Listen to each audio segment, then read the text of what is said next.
नमस्कार साथियों, स्वागत है आप सभी का आपकी अपनी पाठशाला पर। मैं हूं अंकित अवस्थी। आप हैं मेरे साथ में एक ऐसे विषय पर चर्चा करने के लिए जो कि वर्तमान में भारत के नेशनल मीडिया में धीरे धीरे कवरेज पाना शुरू कर रहा है।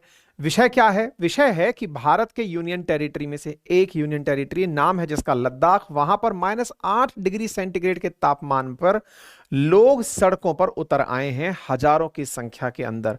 ऐसी स्थिति में बड़ा विषय बनता है कि आफ्टर ऑल क्या मामला है कि इतनी खूबसूरत जगह जहां का टूरिज्म, जहां पर जाकर के लोग अपने आप को, जिनका बाइक राइडिंग का शौक है, जो ये मानते हैं कि भाई हम बहुत अच्छे से आउटिंग करना चाहते हैं, हिल स्टेशंस पर जाना चाहते हैं, उनकी प्रमुख डेस्टिनेशंस में से एक है। और संभवतया आपको वह विहंगम दृश्य 3 इडियट का जो क्लाइमैक्स सीन है वो वाली जगह भी याद हो, वह जगह लेह लद्दाख है।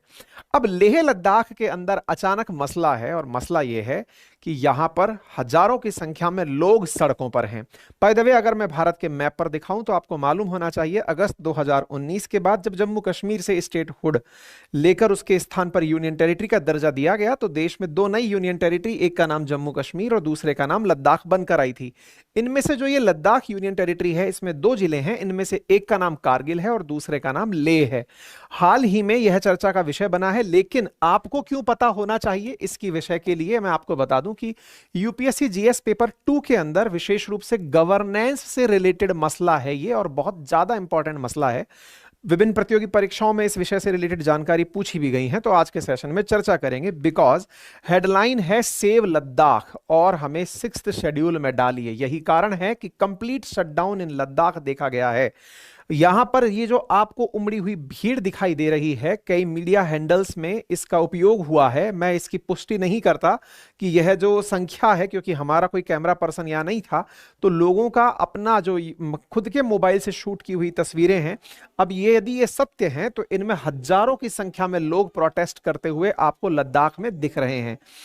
जिस तरह की तस्वीरों को और भी मीडिया हैंडल्स ने यूज किया है, वो लोगों के द्वारा दी गई मीडिया हैंडल्स को तस्वीरें हैं। इस वीडियो को देखकर आप अंदाजा लगा सकते हैं कितनी बड़ी संख्या में लोग यहां खड़े होकर के अपनी डिमांड्स रख रहे हैं।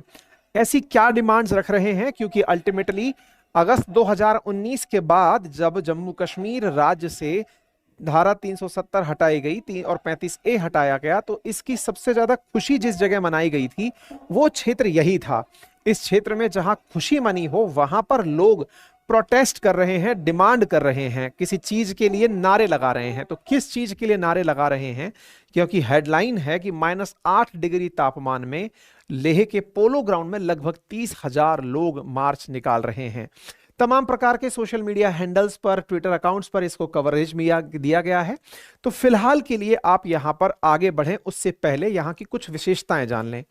जब तक बात हो लेह लद्दाख की, तो यहां कर लद्दाख को जो यूनियन टेरिटरी का दर्जा दिया गया वो 31 अक्टूबर 2019 को दिया गया। पहला फैक्ट, मांग स्टेट हुड की है, यानी राज्य का दर्जा प्राप्त करने की है। और राज्य का दर्जा प्राप्त करने की है तो एक बार यहां की पॉपुलेशन पर नजर जरूर जानना चाहिए।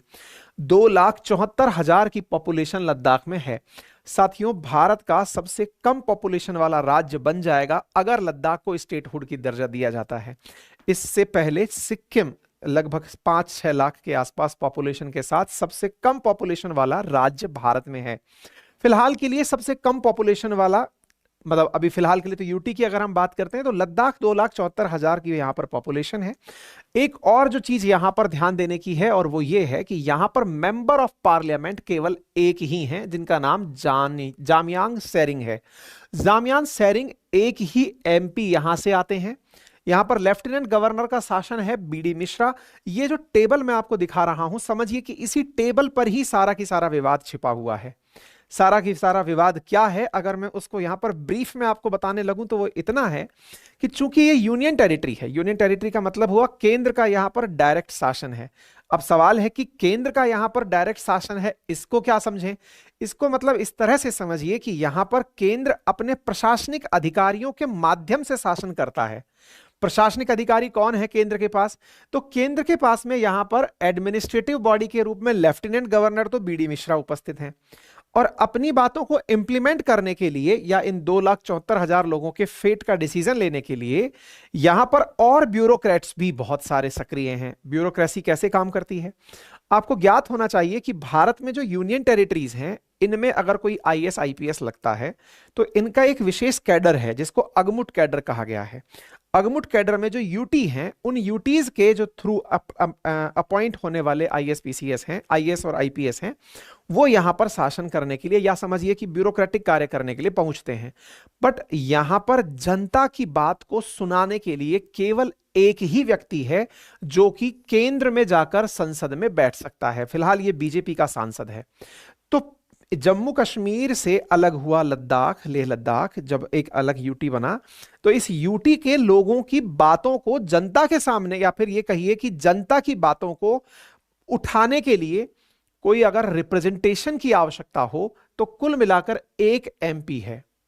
अब एक एमपी से उस जगह की बात जो कि इतनी ज्यादा सेंसिटिव हो, एक तरफ पाकिस्तान एक तरफ चीन, दोनों दुश्मन हमारे जिस तरफ हों, ऐसी स्थिति में यहां की जनता अगर अपनी कोई मांग रखती है तो उन्हें चाहिए कि वे अपना रिप्रेजेंटेशन अच्छे से रख पाएं, अपने रिप्रेजेंटेशन को अच्छे से रख पाएं, साथ ही वो अपने डिसीजंस खुद ले पाएं। अपने डिसीजंस खुद लेने का मतलब क्या हुआ?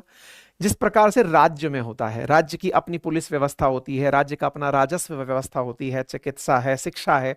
जब राज्य का दर्जा किसी क्षेत्र को दिया जाता है तो वहां पर राज्य सूची के अंदर आने वाले जो विषय हैं उन पर नियंत्रण उसी क्षेत्र के लोगों का, उनके द्वारा चुन के गए हुए प्रतिनिधियों का हो जाता है। अब चूंकि इस क्षेत्र में चुनी हुई जनता की सरकार तो है नहीं, ब्यूरोक्रेट्स ही बाहर से जाकर यहां शासन कर रहे हैं, अपनी ड्यूटियों का निर्वहन कर रहे हैं। ऐसी स्थिति में जनता को पब्लिक कनेक्ट नहीं मिल रहा है, यानी पब्लिक का, यानी कि जनता का, जनता के द्वारा जनता के लिए जो शासन है वो यहां मिस हो रहा है, और इसी के चलते लोग यहां पर प्रोटेस्ट करने निकले हुए हैं। तो संभवतः आप थोड़ा बहुत इस चीज को रिलेट कर पा रहे होंगे अन्य राज्यों के साथ में यूनियन। तो आपके दिमाग में एक प्रश्न और भी आ सकता है, ऐसे तो हर यूनियन टेरिटरी के अंदर हो सकता है ये वाली बात, और बिल्कुल आप सही कह रहे हैं। हर यूनियन टेरिटरी का मतलब यही हाल तो फिर चंडीगढ़ में भी हो सकता है, यही हाल तो फिर अन्य जो union territory Andaman Nicobar etcetera इनमें है यहां पे भी हो सकता है। बिल्कुल सही कह रहे हैं। लेकिन लद्दाख के केस में विशेष बात यह है कि ये लोग कहते हैं कि हमारी लगभग 90% पॉपुलेशन ट्राइबल है, यानी कि जनजातियां हैं, और जनजातियों के लिए भारत के संविधान में अनुसूची नंबर 6 में, यानी शेड्यूल 6 के अंदर विशेष प्रावधान दिए गए हैं। क्या विशेष प्रावधान है? कि वो अपना ऑटोनॉमस डिस्ट्रिक्ट काउंसिल बनाकर शासन कर सकती हैं, एडीसी बनाकर शासन कर सकती हैं।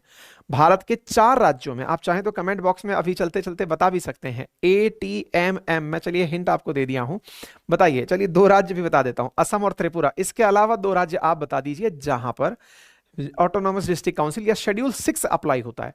तो ये लोग चाहते हैं कि इन्हें शेड्यूल 6 का दर्जा दिया जाए।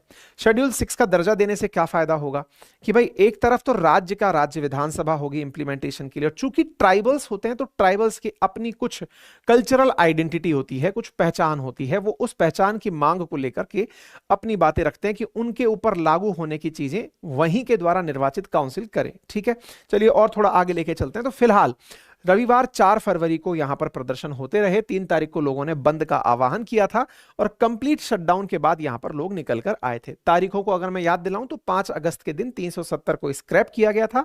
जम्मू कश्मीर से 2 यूनियन टेरिटरी बने थे, एक जम्मू कश्मीर था और एक लद्दाख था। ठीक है, 370 और 35A हटाए जाने के बाद से लोग यहां पर 2 संगठन हैं, एक का नाम है लेह अपेक्स बॉडी और दूसरे का नाम है कारगिल डेमोक्रेटिक अलायंस।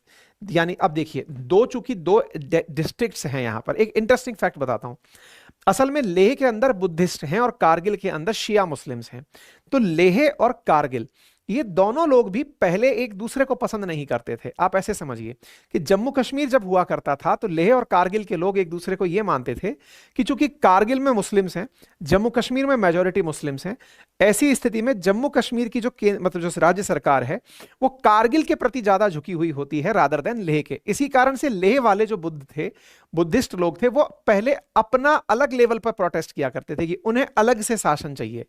लेकिन सरकार ने जब इन 2 को अलग राज्य बनाया, दो को अलग यूनियन टेरिटरी बनाया, तो ऐसी स्थिति में लेह अपेक्स बॉडी लेह वाली और कारगिल डेमोक्रेटिक अलायंस, कारगिल वाला, ये आपस में मिलकर के अपने लिए एक संयुक्त स्टेट की मांग करते हैं। ठीक है, दो जिले हैं, दोनों जिले अपने लिए एक अलग राज्य की मांग करते हैं। इनकी जो डिमांड्स हैं वो आज की नहीं है। दिसंबर 2021 में हालांकि हमने इस पर उस समय भी सेशन किया था, और ये लगातार उसी समय से अपनी डिमांड्स को लेकर के प्रोटेस्ट कर रहे हैं।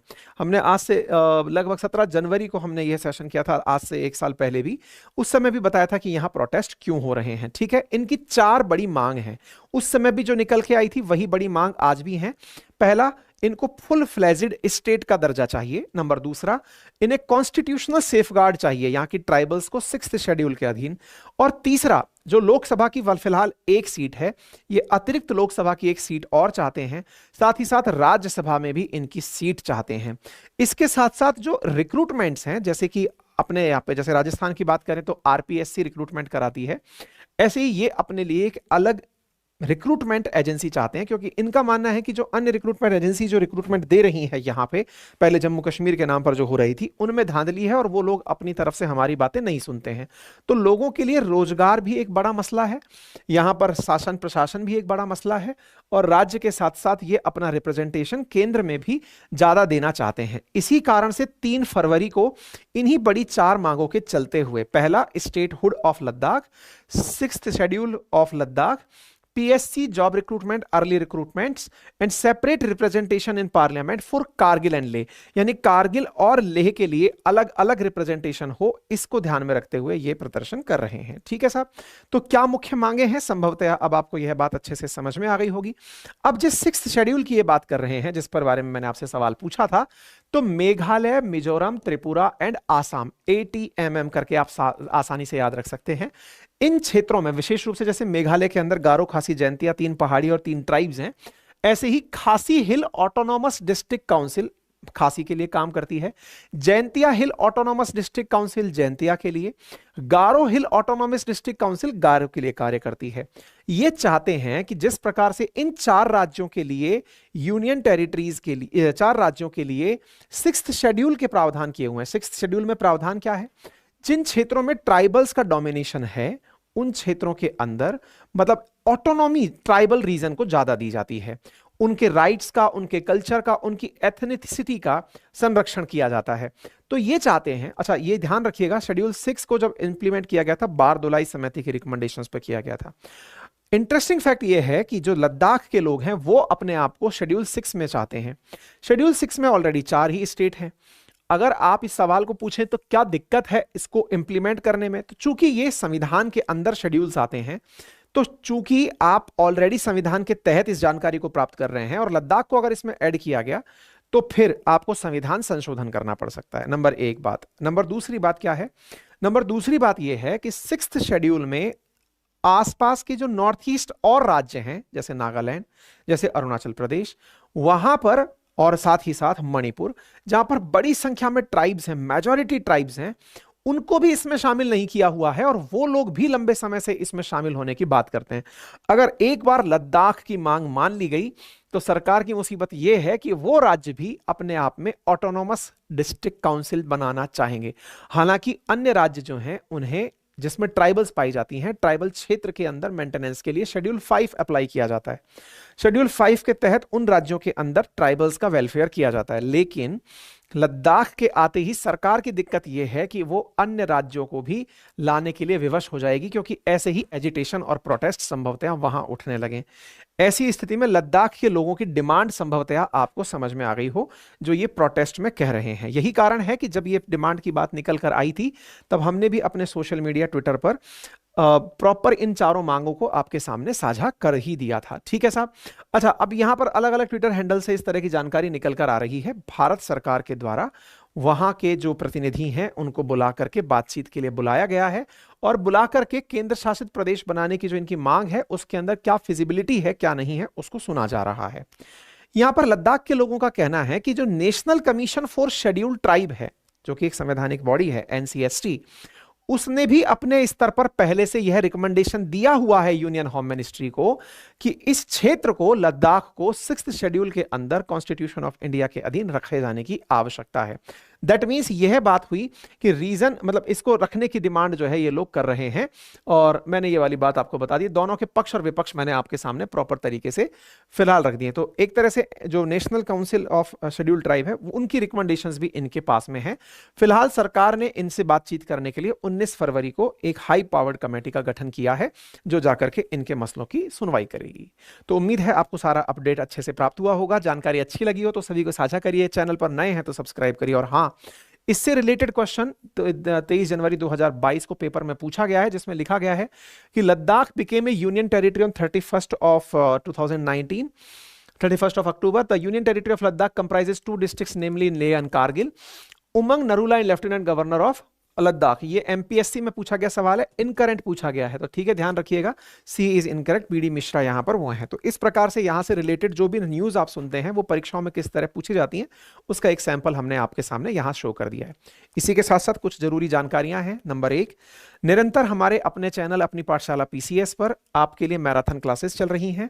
आज के क्रम में हिंदी की मैराथन क्लास है, आप जाकर उसे जाकर तुरंत ज्वाइन करें। बेहतरीन तरीके से मैडम यहां पर क्लास पढ़ा रही हैं, आप उनको पूरा उत्साहवर्धन करें और अपना क्विक रिवीजन करें।